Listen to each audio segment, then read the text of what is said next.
Hello, hello. Thank you so much all for still being here. From what I heard, it's been quite an intense couple of days in the light of the recent events in the United States. So, the talk I'm going to give now, I had to edit it a little bit, of course, because so much has happened in just the past week.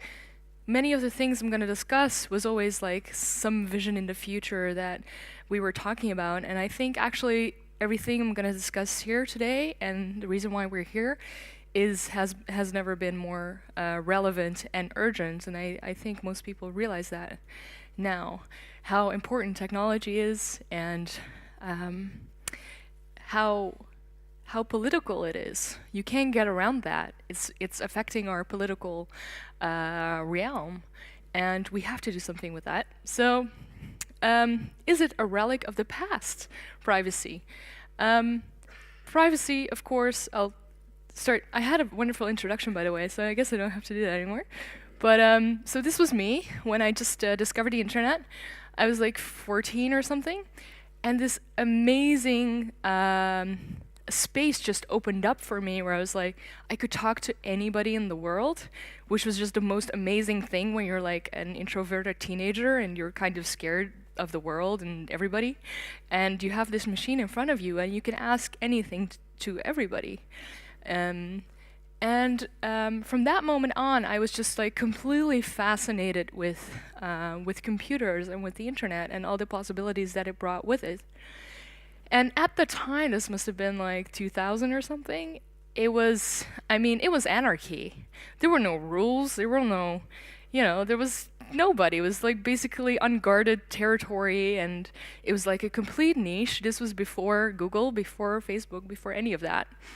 And it was like complete freedom. And it was very apparent that that came with some risks that you had to be aware of, and at the same time, a great amount of possibilities. So of course, I started first exploring the risks, and then I thought, maybe not this.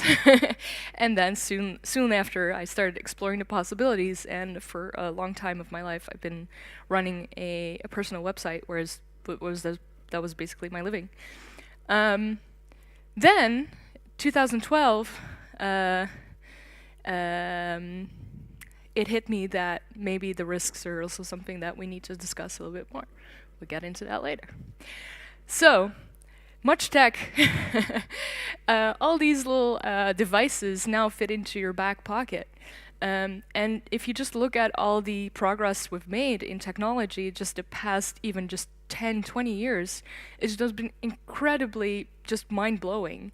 And when I realize that when I talk about like new inventions like say Google Glass, it's really hard for people to imagine that they are one day gonna use this, or they're gonna have like contact lenses that can record stuff.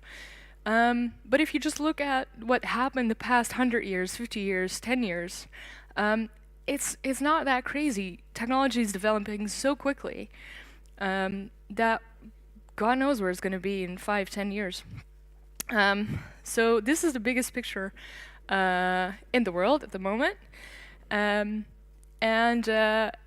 you can actually zoom into an amazing amount of detail if you zoom into this picture. There are a couple of pictures of different cities online. You can zoom in to view somebody's license plate or even put facial recognition on them. So high definition cameras are definitely a thing that are going to bring us into the future.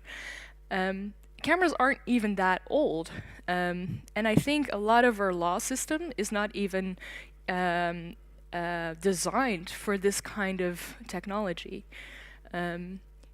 Not in the least, of course, the privacy aspect of it, because everything, everywhere, all the time can be recorded. What are we going to do with that? What are we going to do with that as a society? What are we going to do with that in the law book? There will be very few things that won't be technologically possible in the future. So you're going to have to think a little bit broader than, okay, what can we do and how fast can we do it? Because it's just fun. We're going to have to think about the underlying broader perspective of why are we doing this and what implications does it have. So privacy is not just a fashionable word. It's put in the Universal Declaration of Human Rights, no one shall be subjected to arbitrary interference with his privacy, family, home, or correspondence, nor to attacks upon his honor and reputation. Everybody has the right to protection of the law against such interference or attacks. This was not put in there for laughs and giggles. The basic premise of privacy is that when this falls away, you won't actually be able to have a fair and democratic rule of law. What else is the definition of privacy? The right to be let alone, and the informational self-ownership. So what information do you want to share with whom? You can imagine that maybe you're a whole different person with your family as you are with maybe your spouse or your friends in a bar, or maybe, you know, you're chatting to some friends online that you've never met before. You know, maybe you're going to have a whole different conversation. And that should be okay. There should be things that you want to share with some people and not with other people. What else? Freedom to construct your own identity.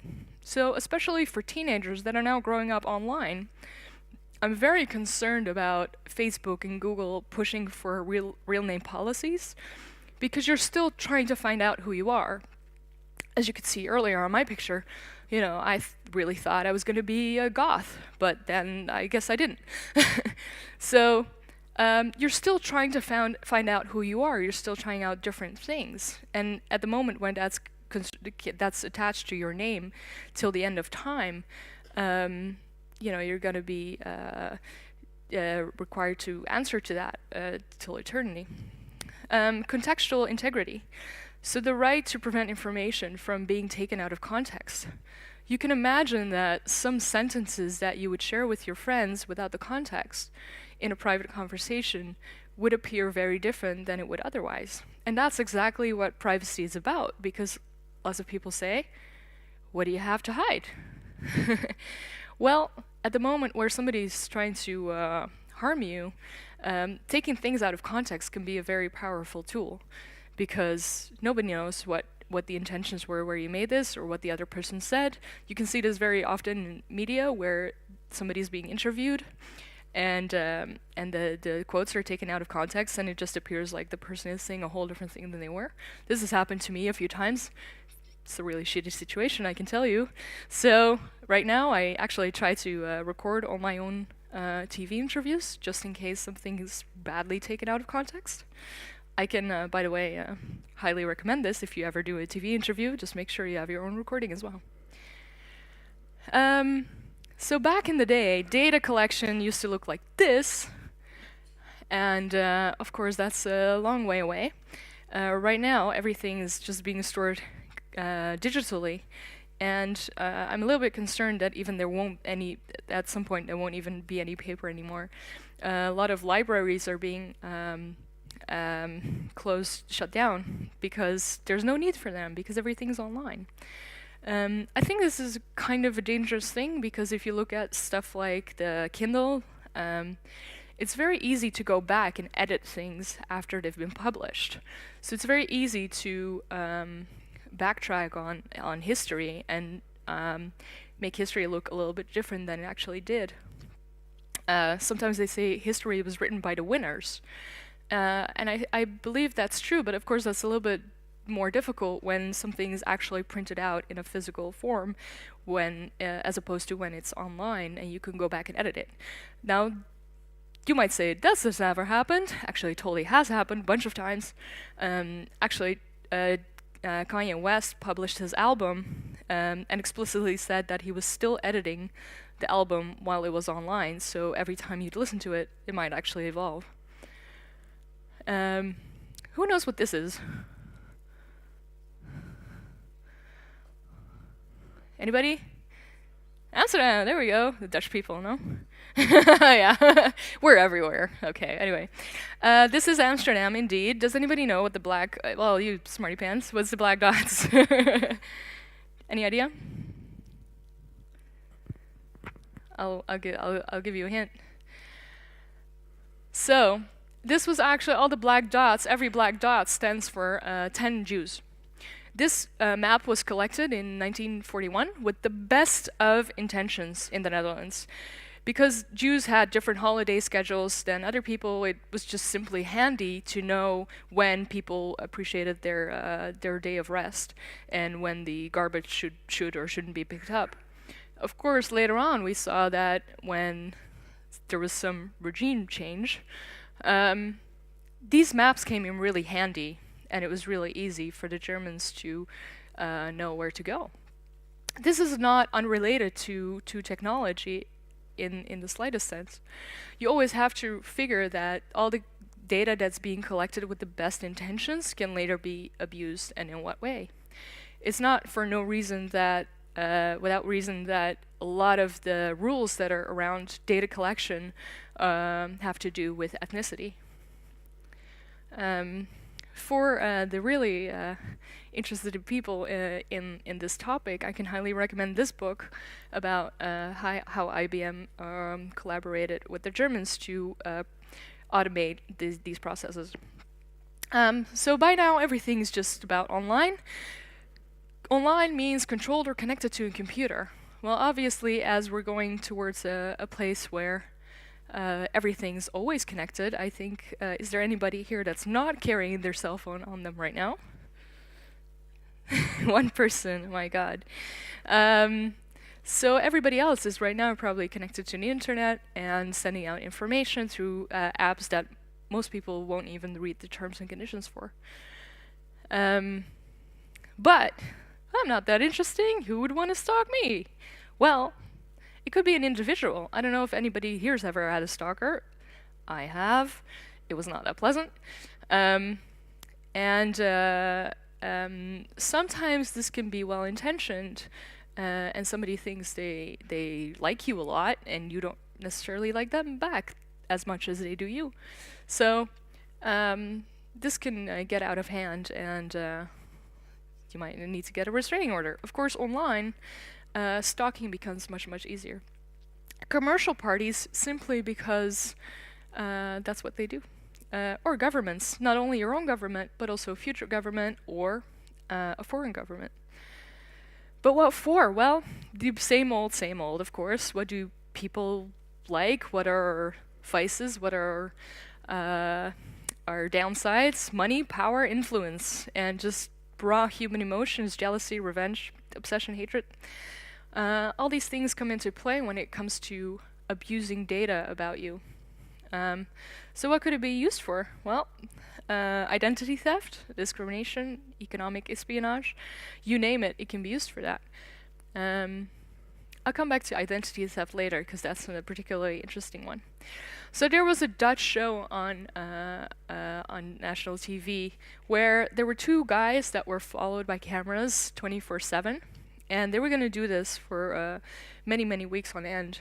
And the experiment was actually broken down early because they actually had like a mental collapse.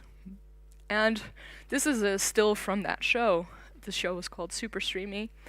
And what I particularly like about this image is when he's having a mental breakdown about the fact that he's just continually being watched by the whole nation.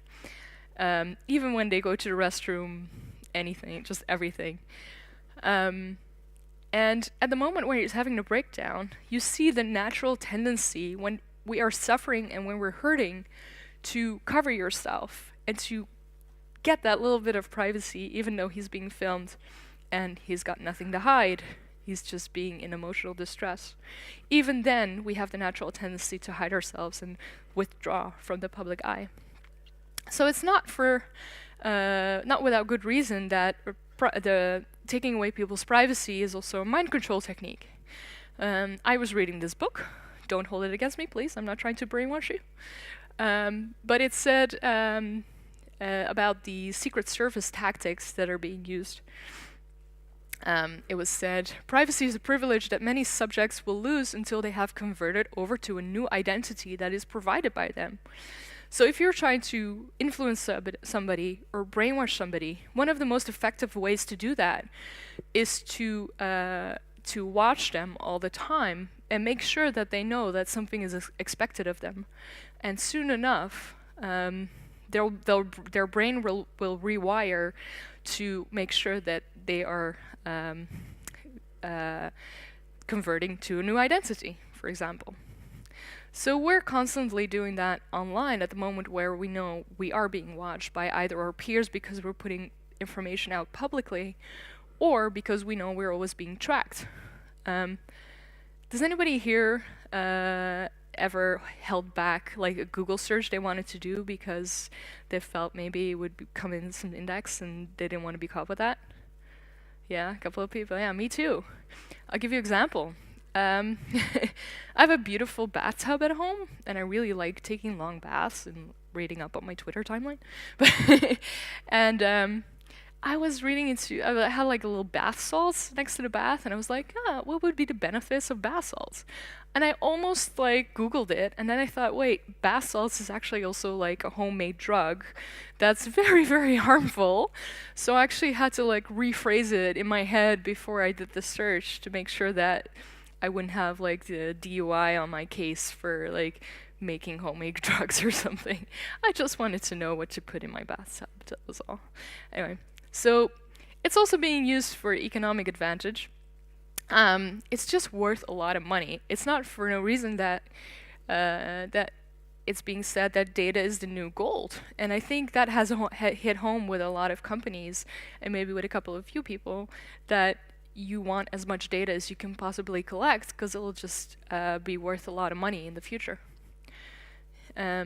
So this has not only affected the freedom online and our mental spaces and the economics of the internet, but this is also being brought into a broader context on the street. This is a picture of Amsterdam streets. They have something called preventative searches. And at one moment in time, I was drinking tea with girlfriends on a Saturday afternoon. It was like 4 p.m. And we were like on a square and just having tea and catching up with each other. And all of a sudden, we were being surrounded with this bunch of, I guess it was cops, but we didn't know that before. And they had these rubber gloves on, and we were actually stopped, and everybody had to like hand over the bag, and it was being searched, etc., etc. And it was actually a very intimidating scene where you're literally not doing nothing wrong. Like, it could not be more innocent than you're like drinking tea with your girlfriends. And all of a sudden, you have to justify that you're there. You have to justify what you have in your bag. You have to justify that you're not doing anything wrong. And very often when these preventative searches are being done, later on there's a press release being done by cops where they say, oh, we caught this many weapons. Well, what's also a weapon is stuff like, in Holland, pepper spray, which is mostly used not to harm anybody, but for women who are frightened to go out alone and to simply protect themselves. What is also being classified as a weapon is a simple kitchen knife to cut up an apple, or a Swiss Army knife. These things are all collected and being put in the press release is saying, oh, we confiscated like 300 weapons. Well, weapons is a very broad a term, and this is being used to justify the fact that you have to justify yourself for 20 minutes while you're having tea with people. So this is slowly also being automated. Of course, Schiphol Airport, where I traveled through today, is one of the most advanced facial recognition searches. Not only that, they also look at odd behavior. And odd behavior can be something as simple as staying in the bathroom for too long. It has actually happened that somebody went to the bathroom and they were actually taken off because they thought it was suspicious that somebody was spending a lot of time there. Which doesn't seem that weird, to be honest, at a super international airport where people might be changing or freshening themselves up. So by now, maybe you think, oh god, I just want to like put a shell over my head and maybe not be indexed by everything. If you're particularly good with makeup, you can try this. Highly recommend it. You know, you gotta think of it this way. You know, all these video images are also being watched by people, and maybe you want to make sure they're not bored.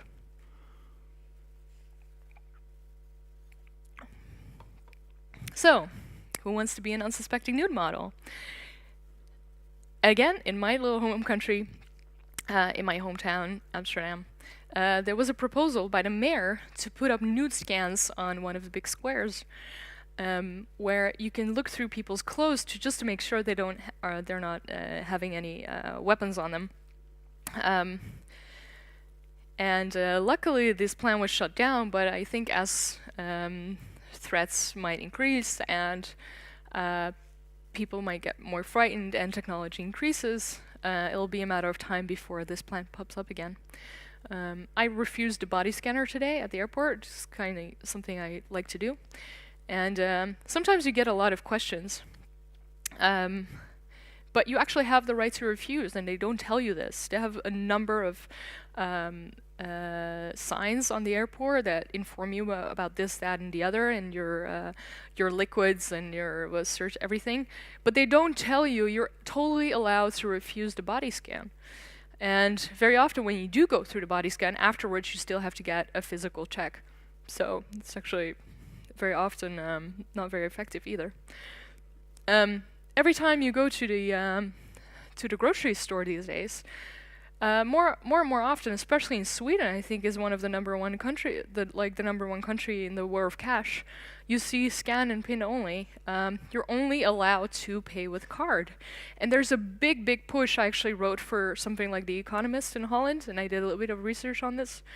And there's like big funds being put up by banks to push this message of cashless being better. But I really wonder like who benefits from this the most. I'll give you an example. This was a picture that I actually took at my favorite pizza place around the corner, and they had this little sign up. It says no pin, no cash, and then they had this where it basically said, "Sorry, the the pin machine doesn't work today." So this this pizza place lost out on a lot of money that day. So more and more we're being viewed as one with our bank accounts, not in the least because biometric data is being applied, and literally your physical body is now your bank account. And if you're always identifiable, for who is that handy? For you or for the consumer, for the citizen? There's also a difference there, consumer or citizen. Or big corporates, banks, etc., etc.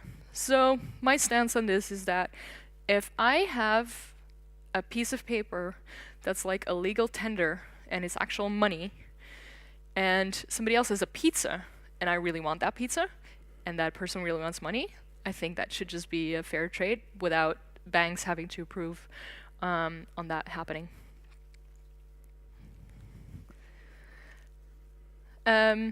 So where is all this data going to? It's not hard to store that actually, because they're working on that. This is the 1.9 million data mine. It's in Utah, and I think all of our data is safely stored there until the end of time. I don't know if anybody remembers this person, but there's a new movie out about him, by the way, by Oliver Stone, and I highly recommend you see it. It's actually a great movie and very entertaining, and you should take your whole family to go see it, and all your friends. So we now know that there's no longer a big distinction between corporate and the commercial sector, because the government simply plugs into all the data that the commercial sector has, whether they want to or not. This was actually ruled illegal, but they don't really care. Somehow they get away with it over and over again. We are aware of no instance in which the program directly contributed to the discovery of a previously unknown terror plot or the disruption of a terrorist attack. So they actually admitted themselves that very often making the haystack bigger will not help you find the needle. Very often when there is a terrorist attack, these are people that were already on the radar and simply from the general police force, and they didn't do anything with the information they had. You can also imagine then when you put a lot of money into collecting all this data, maybe you want to just let tourists here and there slip through. So just you can prove your point that it's really super necessary to protect you, to collect all this data. So last year there was I was so happy that finally the privacy thing was kind of catching on, and like more and more people were getting concerned about it. And I was so happy it was actually like a privacy convention in Amsterdam.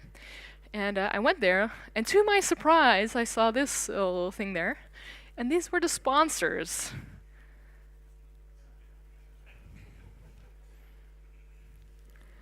Yeah. Okay. um, I actually I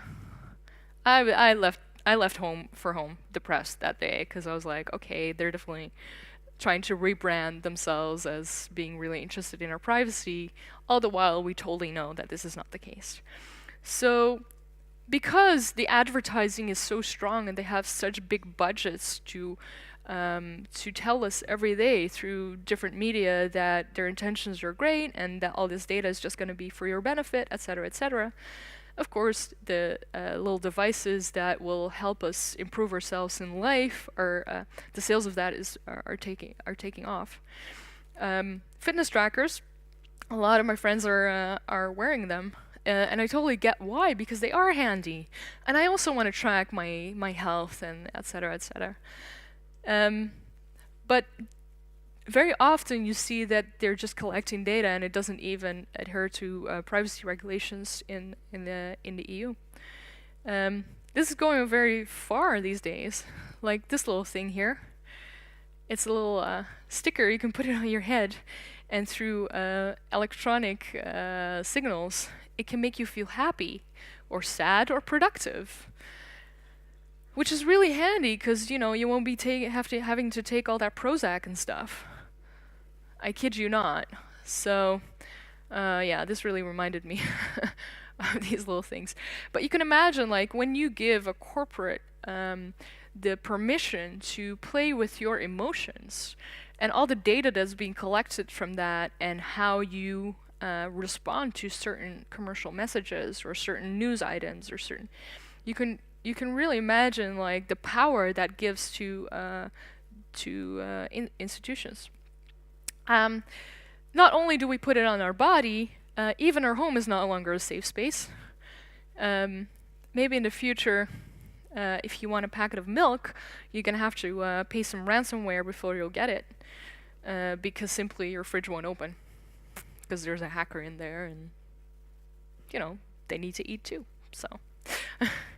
And then there's, of course, the things that we use ourselves, and we actually download and we use, and we spend a lot of government money on using that. There's Microsoft, which is not at all shy about showing their true face. They won't share your data without your consent, or unless they find it necessary. Right. Well, that's very comforting. I think they're basically telling us your consent is not necessary, but thanks for... Yeah. And then, of course, the smart TVs, which just seems to be right out of the 1948 Orwell fiction novel. 1984 was not meant to be a manual, but, you know... apparently Samsung thought, oh, that's exactly what we gotta do. We just gotta collect all the information, put it through facial recognition scans, put data analysis on there about what emotions people are having while they're watching this, that, or the other, and then just sell it through like whoever wants it, governments, etc., etc. So luckily this is also backfiring into politics now, all this data invasion. This is a German minister. And usually they don't care about privacy too much of the average citizen until stuff like this happens, where, yeah. So I don't know if anybody here uses the fingerprint scan on their phone. I know you do. Yeah. Reluctantly, I see some hands going, I do, sorry. But you can imagine, like, people are being convicted because there's fingerprints found on locations of murder scenes, etc., etc. I really hope that doesn't hold up in the future in court, because it's becoming more and more easy to use that stuff. So cutting off your finger is maybe not that hard, but there's the eye scans that are now the iris scans. I actually did this when I was like 10 years younger and very naive. And I actually did the iris scan at the airport because it gives you easy access through the lines. Please don't ever do this, because if it goes wrong and your data is stolen or copied, taking out your eyeball won't actually be that pleasant. I wish it would stay with that, but also DNA is more and more easily accessible. Not in the least place because we give it to companies. We give it to companies because we're so curious to know more about ourselves, to know more about where we come from, to know more about who we are. So, of course, this is really handy for the cops and investigators that would like to just easily access that. And the thing about DNA is that somebody was convicted in the Netherlands not because he gave his own DNA in a murder case, but because his family did in the village. And that's the reason he got caught, because it was easily traceable who it would be. Of course, this is a murder case, but I don't know if anybody's seen the movie Gattaca. It's an old movie, but it's a great one. And it can kind of tell you where all the DNA stuff is heading towards. You can imagine that when there's indications in your DNA that you are more prone to certain diseases or you're better at certain things, that there will become a split in society where not everybody gets the same opportunities and chances. As a matter of fact, people will just look at your DNA and go, you're completely not right for this job, and maybe just need to go and do some dishes. There's a whole new generation that's now growing up with this, and it's affecting them in a really, really harsh way. While most mature adults are now saying, oh, I have nothing to hide, I'm not doing anything wrong, it's great, because terrorists, blah, blah, blah. There's children who grow up like this.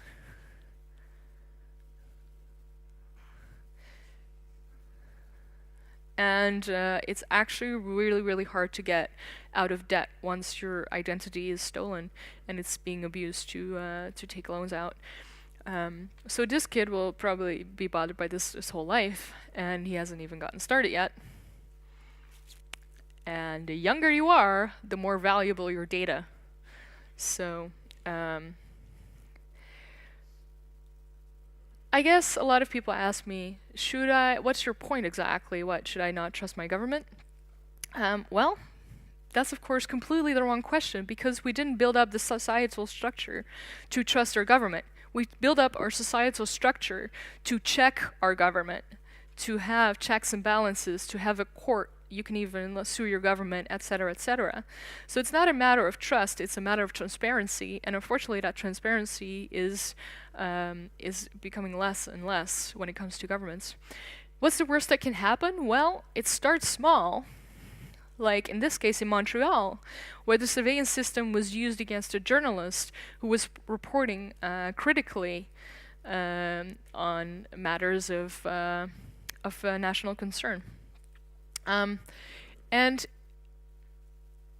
the dystopian realities that we're talking about seem far in the past sometimes, but it's not actually that far away. That not too long ago, a bunch of teachers were already on the watch list at the time when somebody started to enforce their power in a less than democratic way.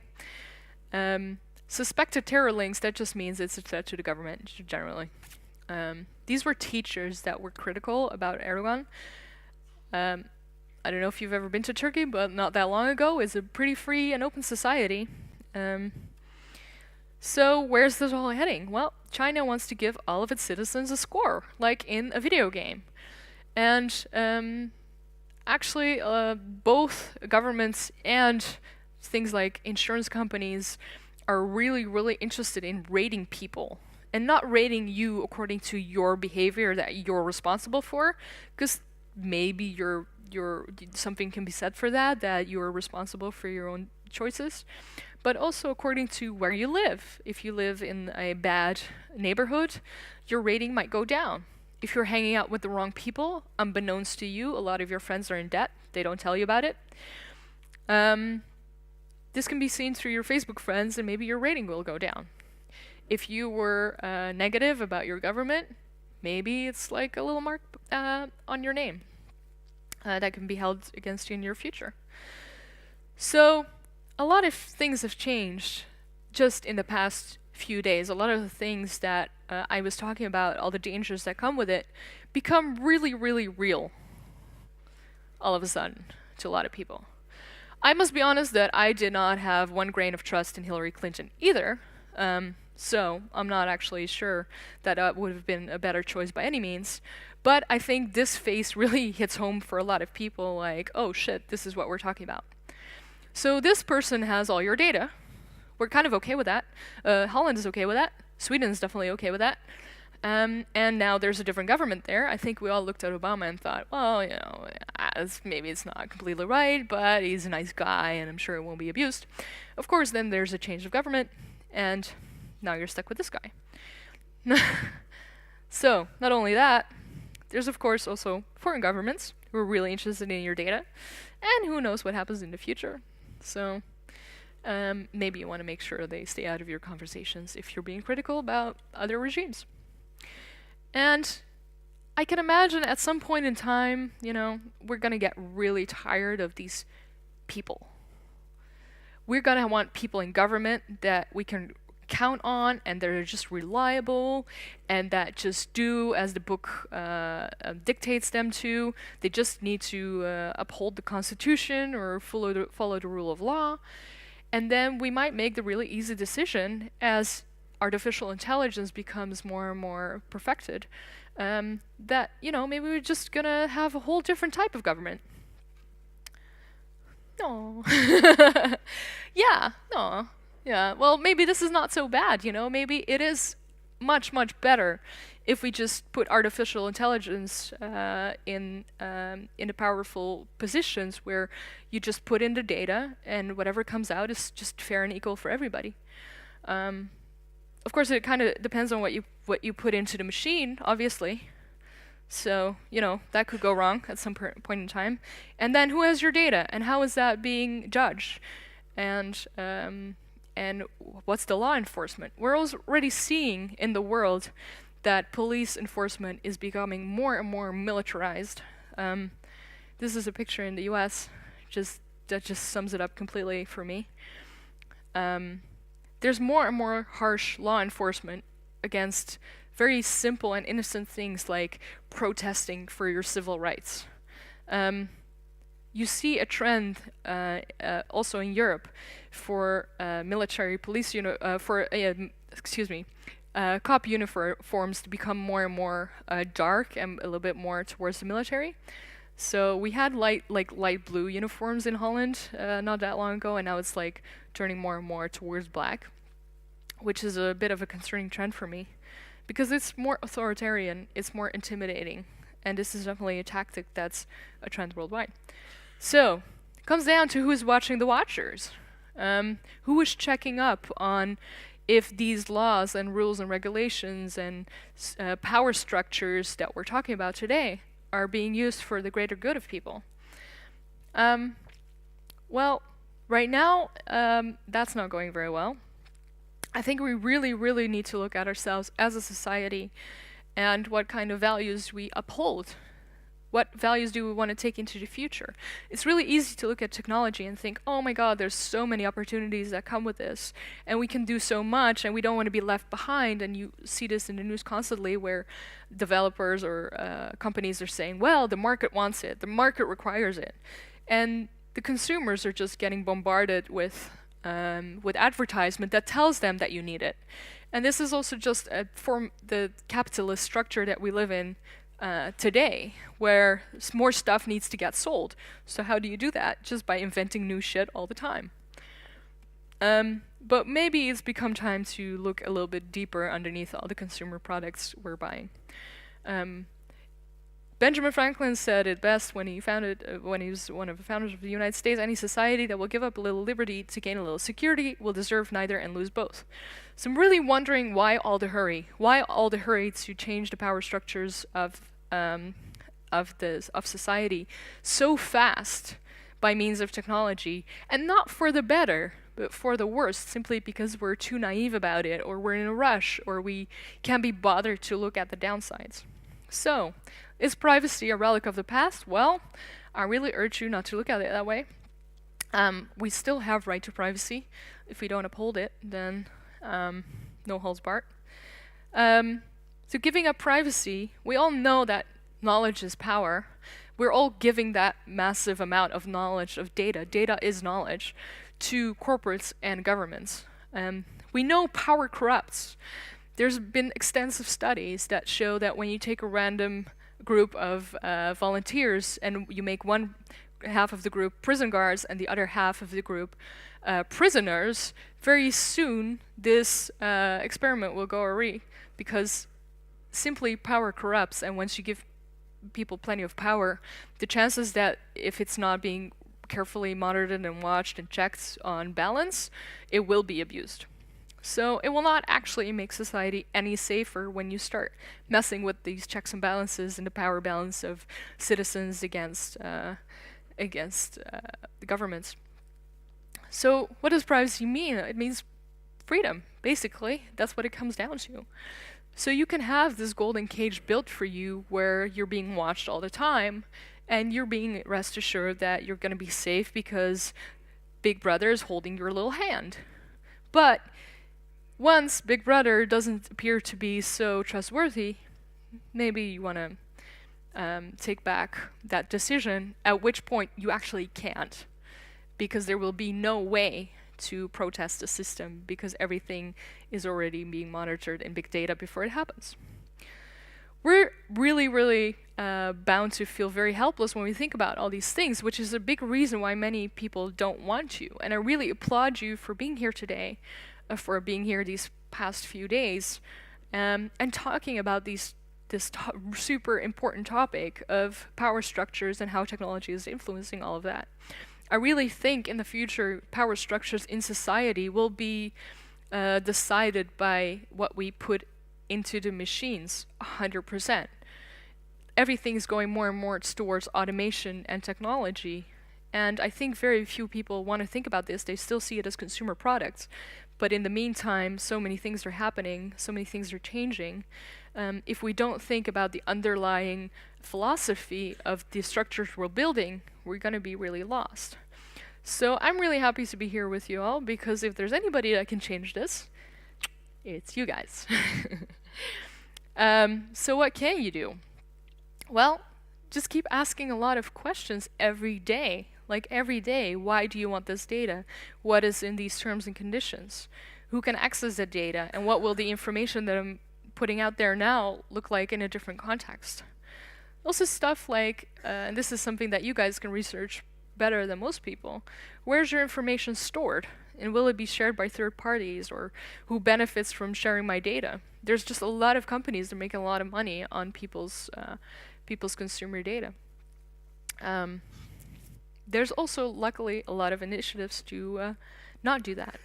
So the people that are telling you that you shouldn't care about your privacy and it's totally not important and a more connected world will be better for everyone, these are the people that actually really care about their own privacy. As it was shown not too long ago, Mark Zuckerberg actually tapes his webcam and jacks up his audio port not to be spied upon. This is the person that tells you that privacy is dead and that a more connected world is just for the benefit of all of us. So what can you do? Well, use privacy-friendly apps. WhatsApp is something that's made by Facebook, and Facebook's only objective is your data. So when they tell you, no, we really care about your privacy, well, that goes directly against their business model, so they probably really don't.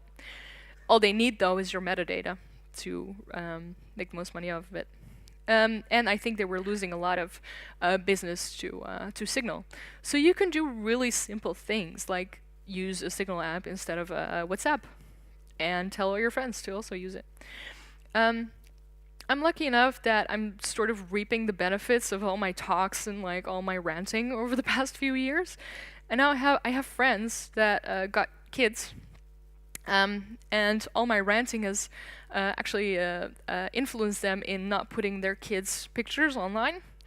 So my friend has a blog. It's called The Headless Hipster, and it's not because it's an ugly kid and she doesn't want to show the whole world. It's simply because she wants that decision to be up to that child, what to do with their own information. She makes really cute clothes for him, and she wants to put it online. She just doesn't do it with their face. So I really want to urge you, if you have children, don't put all their information online, please, because we don't know what the world's going to look like in 15 years. So avoid depending on data monopolies. There's a bunch of alternatives that you can use for Google. There's Start Page, that actually goes through Google. It just protects you from having all the dots connected. There's also stuff like DuckDuckGo and a bunch of other alternatives that you can use. You don't actually have to use Google. Most people don't even know that there's alternatives. Use and support open source. A lot of people use open source because it's free, not free as in freedom, but free as in I don't have to pay. That's really cool, yay. So I really urge you to support your open source developers and actually donate. A lot of these companies have donate pages, and if you use their products, support it as well, please. Use a Tor browser. Many of you are probably familiar with that, but there's really cool stuff you can do with it, and most people don't even know that it exists even. Or when it is discussed in media, it's just being discussed as a mean for criminals to protect themselves. Of course, this is also a really useful tool for journalists who want to just do investigative work. So everyone can do something. Speak up, talk to people, teach. You'd be surprised actually the amount of people in your environment that do actually want to know more about this stuff, and the amount of people is growing as these issues become more and more urgent. So organize crypto parties, petitions, demonstrations, vote for me. Oh no, only the Dutch people here vote for me. Or for a party that understands digital rights. Because a lot of the old political structures and a lot of the old political issues are being built around the world before the internet and before a world where everything was connected. Donate to whistleblowers that are so brave to take the chance of being prosecuted to tell you the truth, and to tell society what's going on within these power structures such as government or corporates. And please support authors and filmmakers and journalists. So go buy their books, and if you download a movie, maybe you want to donate or you want to buy it in some other form as well. Because if we don't do that, it's really easy to keep pretending like it's not about you.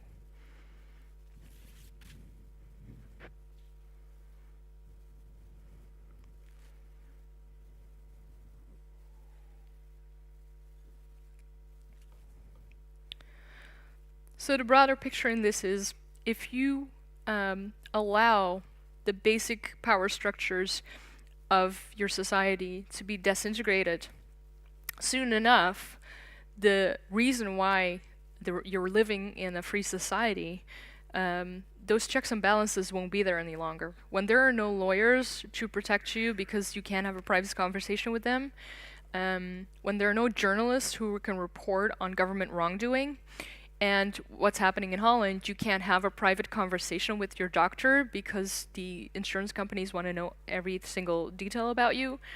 You're actually seeing that people are scared to go to their doctor, and increasingly there's a lot of crazy people running around because they can't get the mental help they need.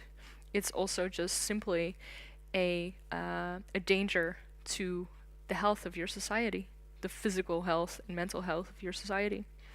So then they came for me, and by that time there was nobody left out to speak up for me. So that's really what I want to urge you. If you don't protect the rights of the people that are fighting for your freedom right now, by the time they get to you, well, there's not gonna be anybody around to protect your freedoms anymore. So small acts, when multiplied by millions of people, can transform the world, and that's what's happening right now. In the United States, where people are so fed up of not being heard and are so fed up with old power structures that they are clinging on to the last piece of hope they have of some strong man who's shouting very loud that he's going to save you and he's going to do something about all the government corruption, etc., etc. People are so fed up with the existing power structure and the abuse that comes with it, they'll actually grab onto that. And that cannot be the way forward. We really need a drastic reform of democracy. We really need to enforce our civil rights that we've fought so long and hard for. And we really need to protect the people that are protecting our free society.